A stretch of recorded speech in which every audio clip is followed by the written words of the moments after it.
Typically, probability is thought of as having to do with random events, that it's the math of uncertainty. And while that's true, when you look at all of the formulas and the constructs and the theorems that actually make up the study of probability, the math here is really just the math of proportions. And that's an area where people tend to have much stronger intuitions. I think there's something intrinsically confusing about studying random events, as if the uncertainty of the subject matter is then mirrored in an uncertainty over what to hold in your mind while studying it. So one idea that's going to come up again and again in this series is that when you're analyzing a random process, it's helpful to translate the setup into something that doesn't involve randomness, just proportions, which we'll often visualize as areas. We'll use this to explain many different topics: Bayes' rule, joint distributions, covariance, all sorts of things. But for this video, in the spirit of just warming up our muscles with this mode of thought, we'll show it in the context of one of the simplest toy examples, a repeated coin toss. Even then, you'll see how drawing a picture that faithfully captures this setup results in a highly interesting diagram, something I'll call the brick wall of binomial distributions, with many interesting patterns to explore. And by the way, in talking about coin tosses, you should think of this as just being the standard stand-in for any time you have an unknown outcome with two possibilities, each one equally likely. So on the first flip, there are two possible outcomes, heads or tails, each one being equally likely.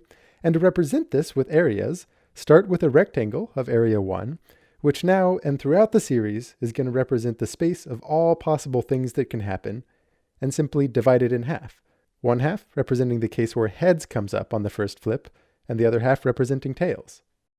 Quick side note, by the way, in case any of you are prone to getting hung up on philosophical questions like, what does it really mean for a coin to have a 50% probability of coming up tails? Just set aside that question for now. Like I said, the actual math here is based on understanding this as a 50% proportion of something. Maybe you think of that something as a proportion of heads over an imagined very large number of repeated experiments. Maybe you think of it as some measure of your own state of belief about the coin. It doesn't really matter. The philosophical questions are separate from the math. On the second coin flip, each of these outcomes can be followed by either a head or a tail. You visualize this by splitting the two possible outcomes from the first flip, each left half representing flipping heads on the second trial, and each right half standing for flipping tails.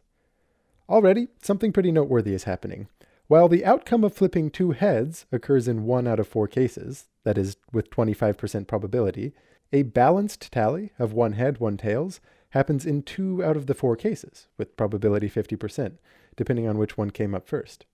And of course, flipping 2 tails also happens in 1 out of 4 cases. So even though there are 4 distinct outcomes here, if what we really care about is the final tally, there would be no distinction between the middle two. So it would make sense to merge those two areas into a single area that stands for the result of 1 out of the 2 flips being a head. In general, with any area or proportion used to represent the probability of some outcome, it's important to understand that it might represent different ways of obtaining that outcome. In this case, the coarse-grained outcome of 1 total tail out of 2 flips encompasses the more specific heads-tails and tails-heads states. And even those subdivisions are relatively coarse-grained views of all possible outcomes if you cared about some finer detail, like the orientation with which coins land on the table or something like that. The art of doing probability is choosing what level of detail you care about, how finely to chop up the unit area, and an understanding how one level of detail can inform you about the other. On the third flip, each of the 3 possible tallies again splits into 2 more, depending on whether it has a head or a tail following it.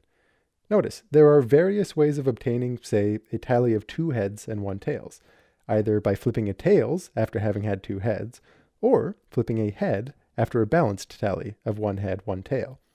If the final tally is all that interests us, and not the entire history of how we got there, then these 2 slabs actually belong together, meaning they produce the same tally of 2 heads, 1 tail.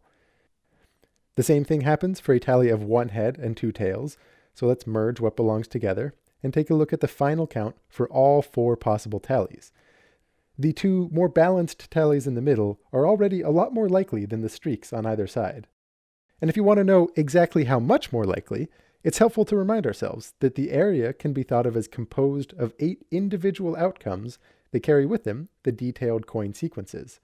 Each such outcome represents 1 out of 8 cases, and either of those middle tallies is composed of 3 such specific sequences, whereas there's only one way of obtaining a streak of all heads or a streak of all tails. So in this example, these areas are really a proxy for the number of equally likely coin sequences that go into it. That's the sense in which 2 out of the 3 flips are tails is 3 times as probable as all flips are tails.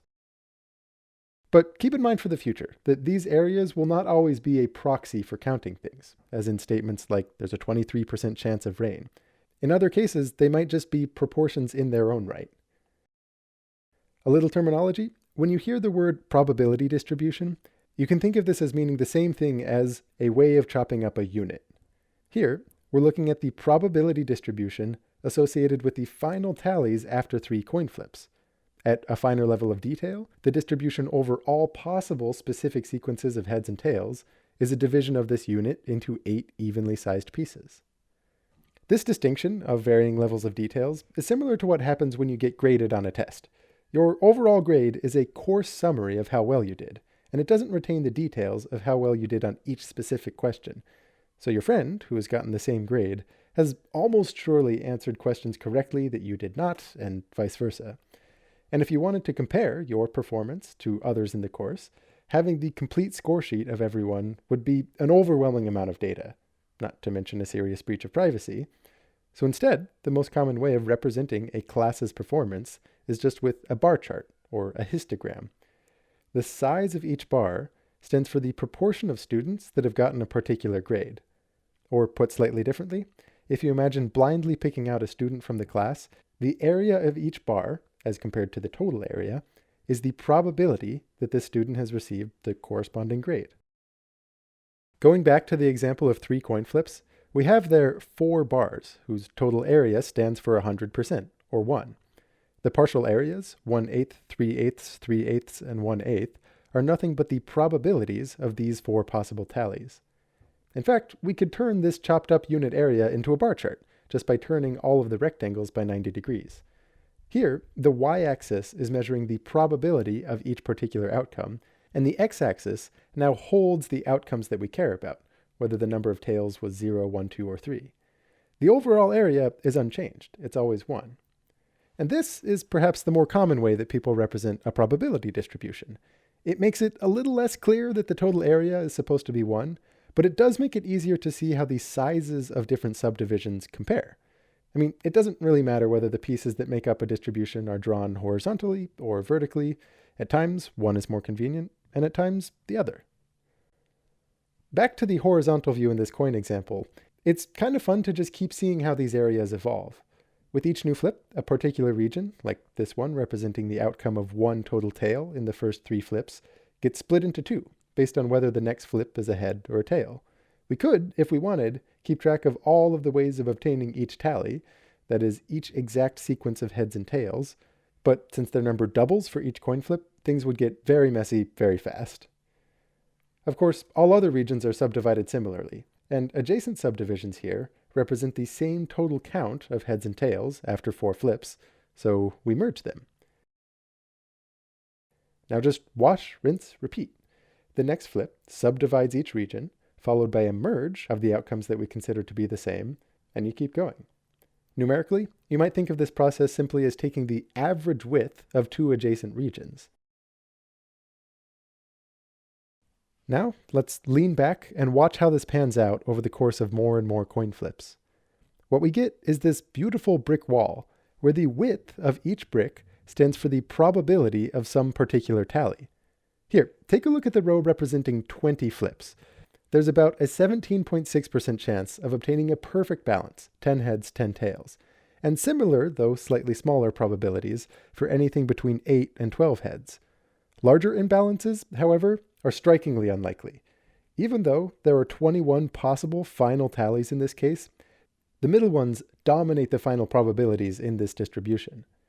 Notice, even though 20 flips has over 1 million possible specific sequences of heads and tails, maintaining a view at this right level of detail makes it possible for us to have an intuitive feel of what distribution arises. The brick wall here does have one disadvantage. The small details of the thin rectangles at the edges get completely overshadowed by the big slabs in the middle. And for those more accustomed to histograms, their arrangement might be a little misleading, because, for example, this rectangle over here, being so far to the right, might be read as representing a balance of almost all tails, when in fact it stands for 13 tails and 7 heads. Turning the distribution into a bar chart, rotating all these guys 90 degrees, we see that the bar clusters in this pretty bell-shaped pattern. As the number of coin tosses increases, this shape gets thinner and thinner, around a balanced tally of 50-50. It would seem that the coin somehow knows that it's supposed to produce, in the long run, a balance between heads and tails. Notice what's happening here. We assumed an individual coin toss has a 50-50 chance of coming up heads or tails, where we kind of swept aside the philosophical considerations for what that really means and just represented it with an area model. And now, a consequence arising from that model is that for a very large number of flips, the proportion of coins coming up heads will be very close to 50%. This is known as the law of large numbers. That might feel fairly intuitive. You know, if I told you I'm going to flip a coin 100 times, you'd probably guess that somewhere around 50 of them are going to be heads. But what might be surprising is just how close you're likely to be to the halfway point for very large numbers. For example, let's say I flip the coin 1 million times. The probability of being in a narrow range, just 0.1% away from an even split here, is over 95%. And the probability of being within 1% of an even split is over 99.99999, with just way more nines than I'm willing to say out loud.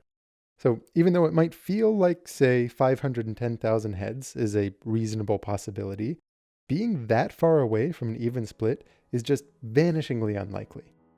Now, the brick wall actually provides an interesting intuition for why this happens. Think of the initial two halves of the single flip slab as being filled with a dark red paint for the outcome heads and a light blue paint for tails. With each iteration of this divide and merge process, that paint gets mixed together, where such a mixing of colors would represent a more even balance in the total tally. So when you go through this process many different times, it has the effect of mixing up the paints more and more throughout a given slab. And remember, one of these rectangles represents the space of all possible things that could happen. So if almost all of it is colored with this even mixture, what that represents is the fact that almost all of the possible outcomes have something close to an even balance of heads and tails.